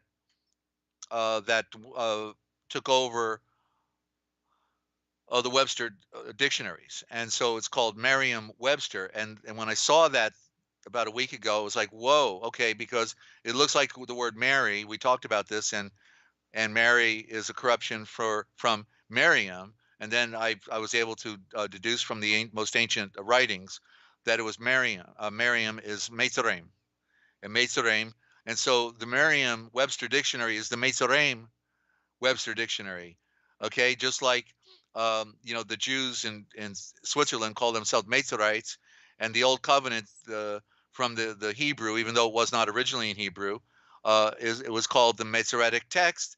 And now you've got Merriam-Webster, which is correctly Meitzarim-Webster. So there's the Jews. They bought up the Webster dictionary, and they control the words and change the words. That was my point. And I didn't know till this past week that it's the Meitzarim dictionary, Webster dictionary. Meitzarim is the original word for Egypt. Okay, original word for Egypt, and it's the Masoretic Jews that took over the Webster dictionary. They control the words, they control the banking, they control the music, they control Hollywood, the movies, they control Broadway, they control the comedies on television, they control medicine, they control the arts, they control it, ladies and gentlemen. Remember, they used to get people in the little art theater to put a cross in the toilet bowl and to walk on the American flag when they take a pee. All of that stuff. Remember, all the free artism, and everything was to denigrate our Savior and Christianity. Right? So you can take that to their bank, ladies and gentlemen. Okay, and all right. So Lucifer is Lucifer, and getting a little distracted. Lucifer is Lucifer, the true protective code. And so in the courtroom, when you want to hear their code in the courtroom, they use certain words that have another meaning when you can see it. And so the system, again, I forgot the legal system, of course, is the Attorneys Guild, and it's at the top, the Jewish, because it comes out of England, and England is run by the Rothschilds. And so you've got the Jewish front again in the legal system. And that's why innocent people go to prison. Half the people in prison today don't belong there. They haven't committed a common law crime in any way, shape, or form, at least half. And the judge knows that when the administrator knows that when the guy says I'm innocent, he's telling the truth, but he goes to prison anyway because the judge is sitting on the bench, and bench is Latin for bank. Bench is Latin for bank. And I want to, ask that, you know, um, read your notice, Ninja. Read your notice, please. Do me a favor. Okay. Notice for the listener. This program is an online class and a workshop for our friends and family. So please, no grandstanding or large postings nor other promotions. Thank you for your Right. cooperation. Yeah, because when those large postings are popping up all the time like that, I get distracted, and I thought we were all having a conversation together, and so it's a little distracting for me, and I want to ask that, just for a little help there. Okay, that's grandstanding with all of that posting. It's no listening. You can't be listening to me and typing all that at the same time. So we got people trying to listen. I'm trying to focus, and so please help us out. Okay. So and then I have to go back later on and filter out, and do a review because I need to do that. So the Jewish Talmud is running the courtroom, and the judge is sitting on the bench, and the bench is Latin for bank. And then the judge, it's when he comes into the courtroom, they say he is presiding, but actually he is presiding. He's presiding, and it means he's already on the side of the prosecutor. They're going to have a slam dunk today, and they're going to make some big money on Wall Street, taking your security, the birth certificate, with you as the surety and putting it on Wall Street. Okay, so the judge is presided already with the prosecution. He's not on your side, and then he asks you, do you wish to represent yourself, which means to represent yourself, to represent yourself. Okay, and then the prosecutor, he's so in other words, when they said, do you want to represent yourself, they're saying, do you want to represent yourself as the fiction, represent yourself as the fiction. So the prosecutor, he's there for the money. He's the pro security. He's pro security. That's the prosecutor. He's there to get the security, which is the birth certificate, and to have you shoot yourself in the foot and drop the ball as the defense, and becoming the defense when you should have been the offense, and the game that's being played on you, but you drop the ball, just like in the scriptures they tell you to go spell, and so then he's going to make you the surety for that birth certificate. You're going to go do time in the clinker in Sing Sing up the river, knowing you're innocent, but it's a money game, and it's a banker's game, and it's the Jewish game of the Babylonian Talmud. Your cattle, your chattel, your property, and you're a debtor, and you have debtor has no rights. You see, so and then we have one more. Biden is it was interesting this past week. I saw and I don't watch much of it, but I couldn't miss this one when they were talking together, and wearing their masks. I always love that. But Camellia Harris is the chameleon, right? And she's Hindu. She's a Indian citizen, and on top of the other things that she is, it's like this whole laundry list. She's also a Jew, and so she and Biden both came out together admitting that they were Jews, and that they were talking about Passover and all of that, and so they're behind the Noahide laws. The people that are running the government, all of them, for the most part now are Jews. And Feinstein, Frankenstein, and you name it. Okay, they're all actors. They're all putting up a stage, a front. And there's actually the stupid Christians out there thinking, "Oh boy, I hope Trump comes in with the green beret and it's going to save everybody." They don't get it, that it's an illusion. That America dissipated was no more probably as early as the Civil War, with the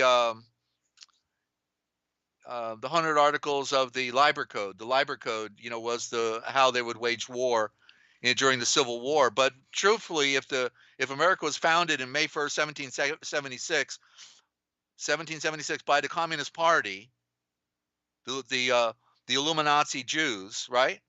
And then they give us our Day of Independence 2 months later on what's called the 4th of the July, right? 4th of the July. So go figure, ladies and gentlemen. It's the greatest show on earth, and nobody, even like Ninja was saying, even when people admit that they figured everything out, then they still have Christmas, they still do Easter, they still get the Easter bunny, they still, do all the things that are of the world and of falsehood, because they don't know how to be separate and set free. It's amazing, And so just want to. Those are my notes in front of the book Facts Are Facts that I'm about to read. I see Spicy's got a question here. Desert, what do you think of the Illuminati deck of cards that are predicting everything that's going on right now? Well, yeah, I've been watching those Illuminati cards for what, like near 2 decades, right? I wish I would have bought a copy. I didn't even know they were out there at the time when they were being published and sold at the stores. But good news is some people got it preserved, and they're apparently very right on. And it just shows you how they lay a blueprint and they follow it. And just like the Simpsons, I pointed out that Simpsons, which is also predictive programming, is one of their codes, because it's not the Simpsons. It's a spin on the word Samson. They are saying that they are the Samsons because Samson can do anything. He's the strong man, and they are claiming to be the strong man coming to take us down. See, the Samsons. So it's all in the words, and you can know who they are by what they say, not just by how they act. How they act also is pretty telling as well when we look at Biden, for instance. Always touching people, and he doesn't talk very well, does he? And he's the guy running. No, he's a puppet. He's just a stooge. He's a stage. He's a front. There's a government behind the government. Right? A government behind the government, and but even the people, when they say they woke up, still don't get it. They're still wanting to support the big puppet show, the big lie, and they're watching it, and they're talking about, oh, the next this or that or the other things, the next war, the next. Oh, did you see Trump and what he said? No, I didn't see Trump. I'm not watching Trump. What do I care about what he says or what he does? It's all a show. It's all a stage, and so they got everybody, on the spell. That's why they got everybody in every community drinking fluoride. They got them drinking fluoride, and they got they're calling something a vaccine when it's not a vaccine. It's an mRNA biological experimental injection and treatment, an agent that will alter your DNA and change you forever and never be able to fix it, right? And they got people just standing in line. So yeah, it's not our world, ladies and gentlemen, not our world. So what, be like in the Roman Empire? Hey, you think we can overthrow Nero? Would the Christians be involved with overthrowing anybody on this planet? The only one we have to overthrow is ourself. Overthrow the self. Because the flesh, which is the serpent, is the enemy. That's the enemy, ladies and gentlemen. And so we have to work on, they want to save America, but they can't save themselves. Cannot save themselves. There's another old sage quote that said, do you wish to save the world from all of the degradation and destruction that it seems destined for? Well, if you do, then you must step away from all of those shallow mass movements, which are all infiltrated, those shallow mass movements, and then quietly begin to go to work upon your own self-awareness. Self-awareness is the key to being set free. Don't be studying out there the political charade, because you'll never figure it out. But get to know thyself. The ancient proverb is man, or Ashan, know yourself. Because once you know the way of creation and the challenges that we are confronted with the self every day, because we're supposed to be set free from the desires of this world and to only want to embrace the higher um, aspect of the true light, the true Eden that which is the atom. Eden is a corruption for Adam. To go back to the light that we fell from. We fell from the light. We're in the fall, and it's like, why do they want to save, you know, the government, or save, or you know what I'm saying? That they're only here for X number of days. You're only here for so long. The whole idea of being here was to figure out your dilemma, but they want everyone to embrace, the government, and or just to have, or to become famous, so everybody will know me in Hollywood, and I'll be a star, and I'll sing songs and I'll act, and I'll become a legend in my own time, like, okay, that'll be worth a lot once the world's over and everybody's dead, right? Okay, where did you go? Oh, you went back to dirt, right? And you couldn't go to the light because you were too busy trying to become popular and be somebody in the illusion, another illusion in the great illusion. Interesting planet we're on, ladies and gentlemen.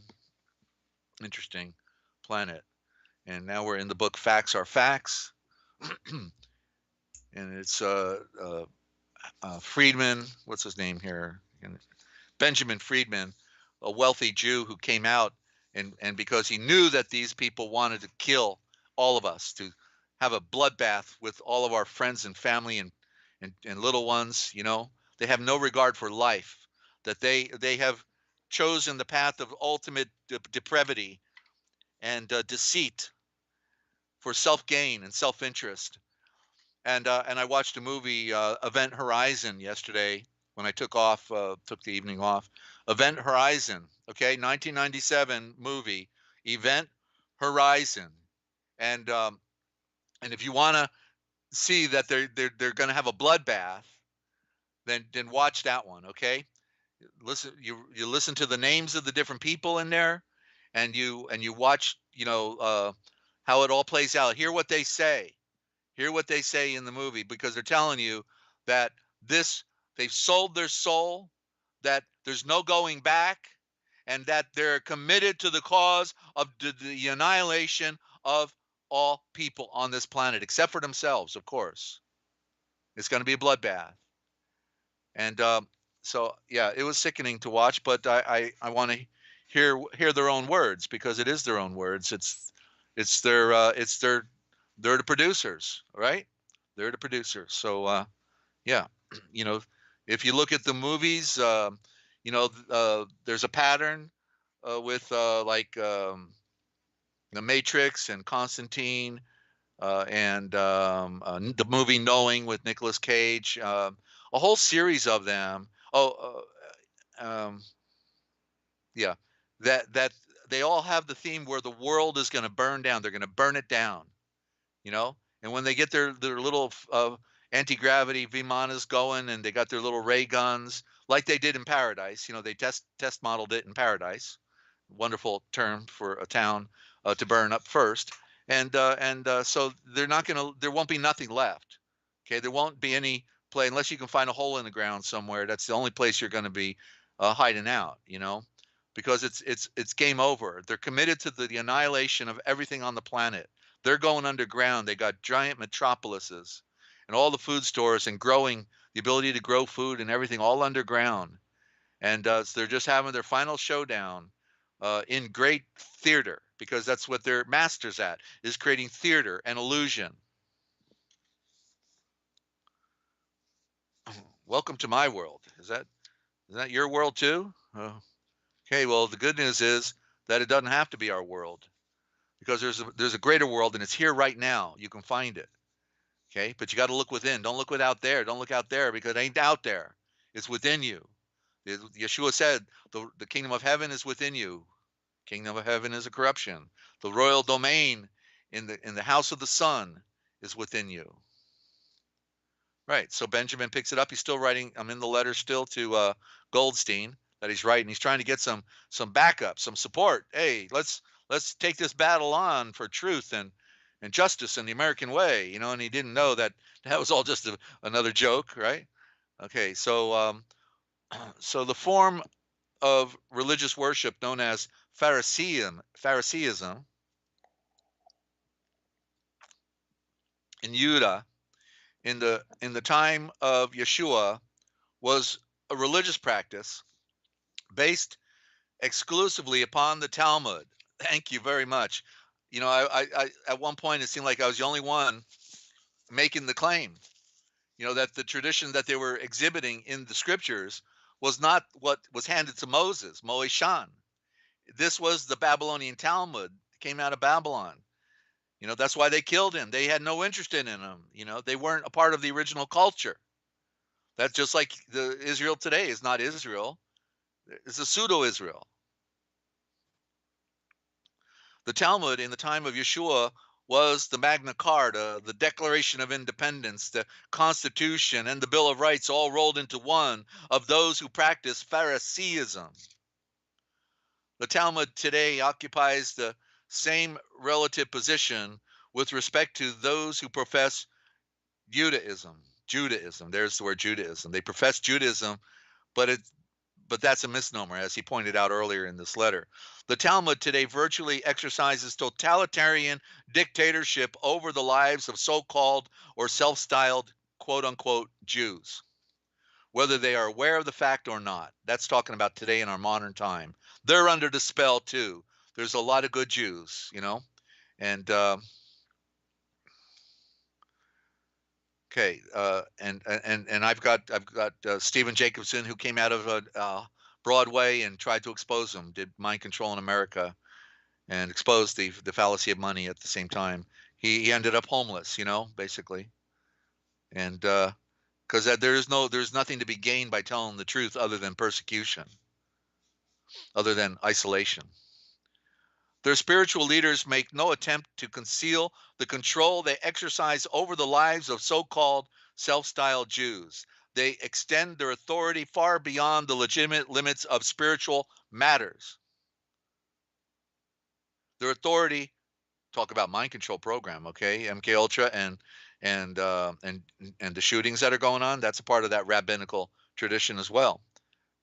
The rabbi's giving the orders. The red rabbit, the white rabbit. The rabbi, the rabbit. Their authority has no equal outside religion. The role the Talmud plays in Judaism, in quotes, as it is practiced today, is officially stated by the eminent Rabbi Morris N.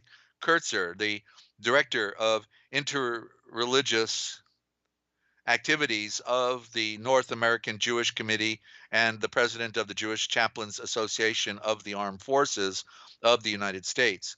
In his present capacity as official spokesman of the American Jewish Committee, the self-styled Vatican of Judaism, Rabbi Morris N. Kurtzer wrote a most revealing and comprehensive article with the title, "What is a Jew?" quote unquote, which was published as a featured article in Look magazine in June 1752, the 1952 issue. In that article, Rabbi Morris and Kurtzer evaluated the significance of the Talmud to Judaism today. In that illuminating treatise on the important subject, the most qualified authority at the time, Rabbi Morris and Kurtzer stated, the Talmud consists of 63 books of legal, ethical, and historical writing of the ancient rabbis. It was edited 5 centuries after the birth of Yeshua. It is a compendium of law and love. Okay. Yeah, lust. I think the word would be lust, the compendium of law and lust. It is the legal code which forms the basis of religious law and is the textbook used in the training of rabbis.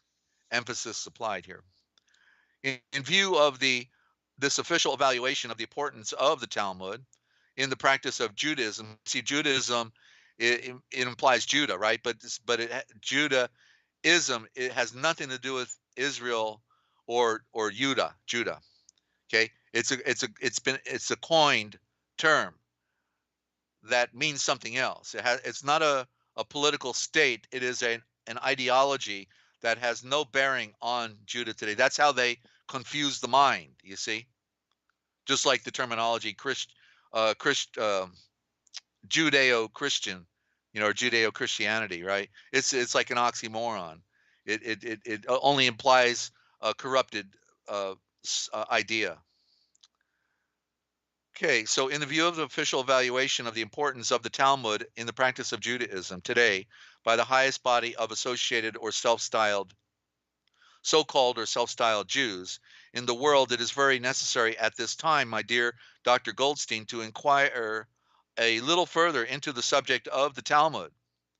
In his lifetime, uh, the eminent Michael Radskin, the assumed name of a so-called self-styled Jew, who was one of the world's great authorities on the Talmud, wrote History of the Talmud. This great classic on the subject was written by Michael Rodkinson. That's how you say it, Rodkinson. In collaboration with the celebrated Rabbi Isaac M. Wise. In his History of the Talmud, Michael Rodkinson on the page 70 states, is the literature that Yeshua, Jesus, here it says, was familiar with in his early years, yet in existence in the world. Let me try this again. Is the literature that Jesus was familiar with in his early years, yet in existence in the world? It is possible for us to get at it. Can we ourselves review the idea, the statements, the modes of reasoning, of thinking on moral and religious subjects which were current in his time and must have been evolved by him during those 30 silent years, and they weren't silent years, when he was pondering his future mission? To such inquiries, the learned class of Jewish rabbis answer by holding up the Talmud. Here, they say, is the source from whence Jesus of Nazareth drew his teachings, which enabled him to revolutionize the world.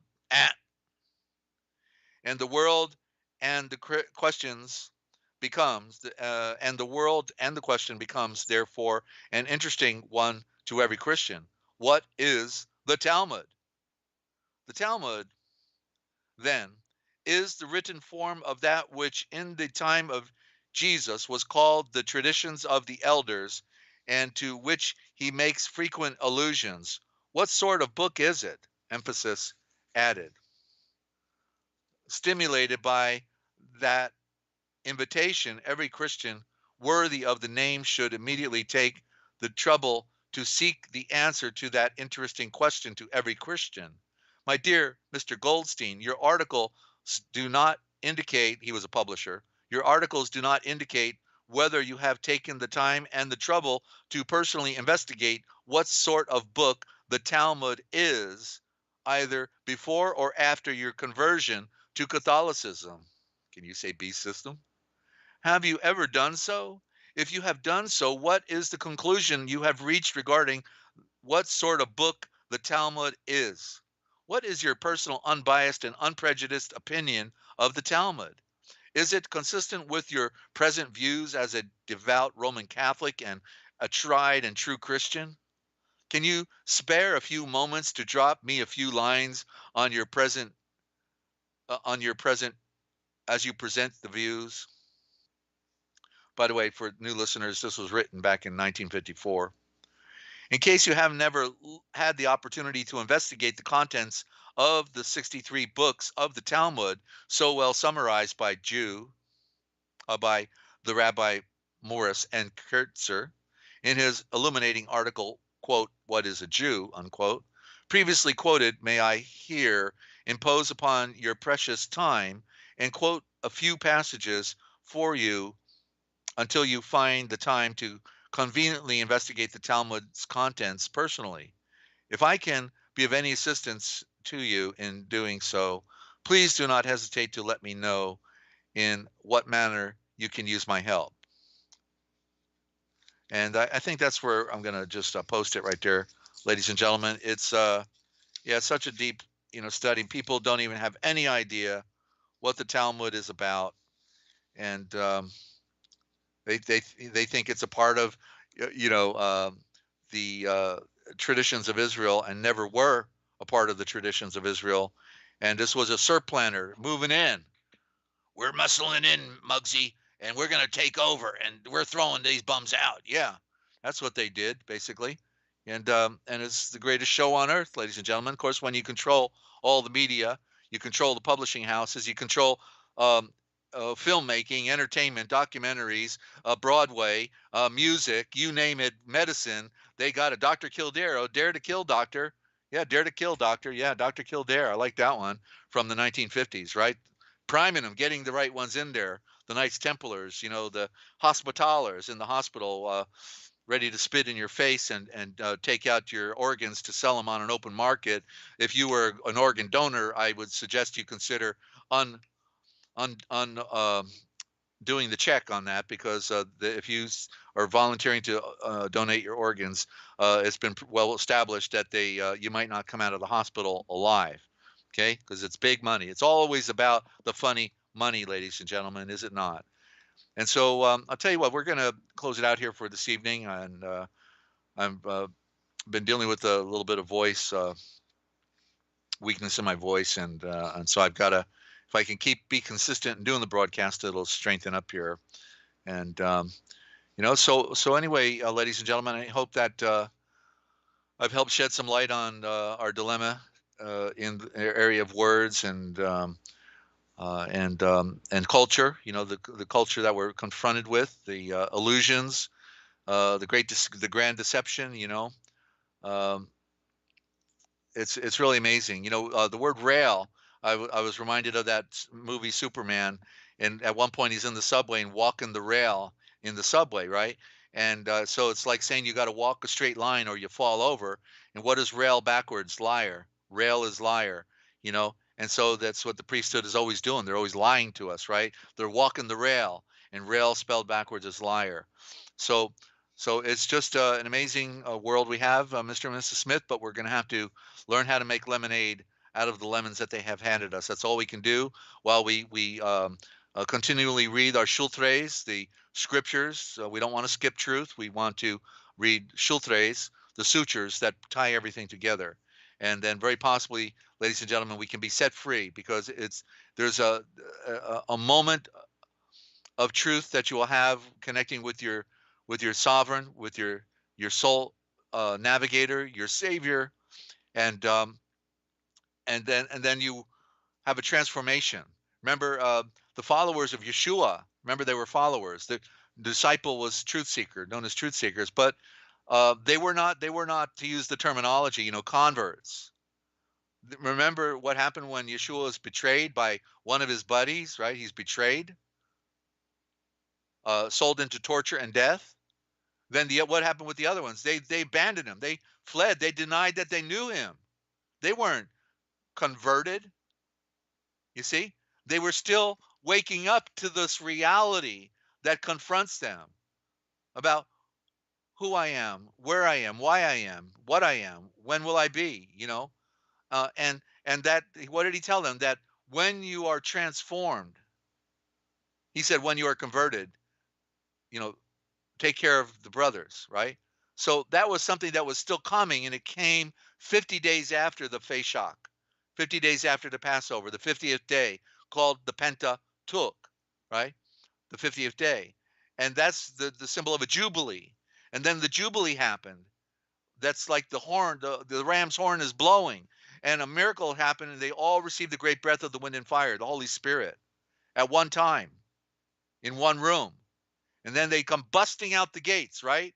And talk to several thousand people and tell them that they're the ones who crucified the Mashiach, the Mashiach, the Messiah, and that they could have a life in another alternate state, that the hidden realm that is right here, right now, and be set free, and to live in peace and love towards your fellow man, and to not be confused or angry or hateful or selfish, and to be set free from all the negative qualities that we find in all the other people on earth, and to be able to die without flinching, and to live without flinching, you know, the altered state that that comes through the great mystery, that comes through conquering the self and embracing the great light that shines, ladies and gentlemen. So um, go for that, ladies and gentlemen. That's the best thing we could ever do. Run the race and receive the prize. It's a promise that you can receive. His word is good. We read that in the little bit I did out of chapter 7 on the, the letter of Paul to the star race, to the Hebrews. Become a star. The Jews, they got their phony stars, you know, the stars on Hollywood, all the actors living in the fantasy realm. Phony stars, phony illuminated.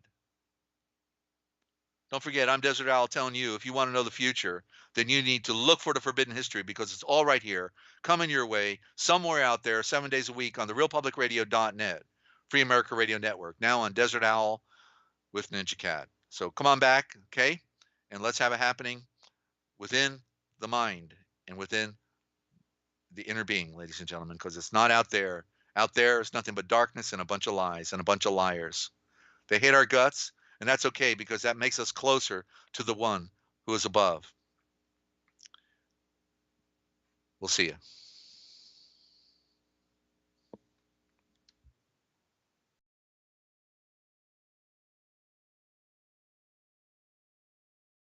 Starry, starry night, paint your palette blue and gray. Look out on a summer's day with eyes that know the darkness in my soul.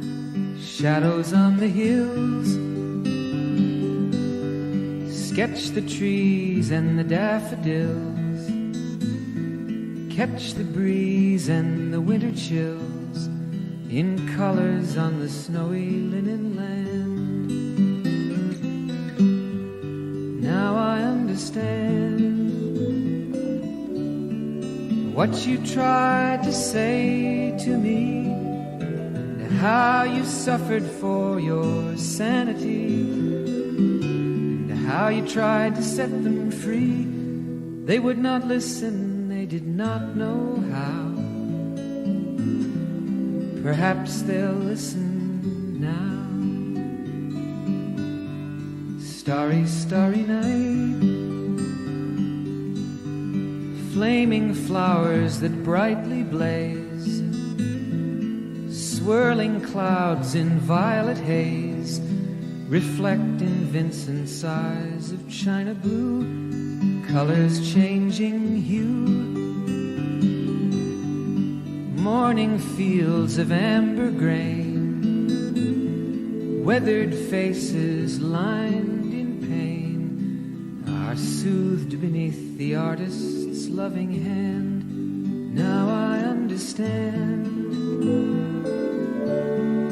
what you tried to say to me, and how you suffered for your sanity, and how you tried to set them free.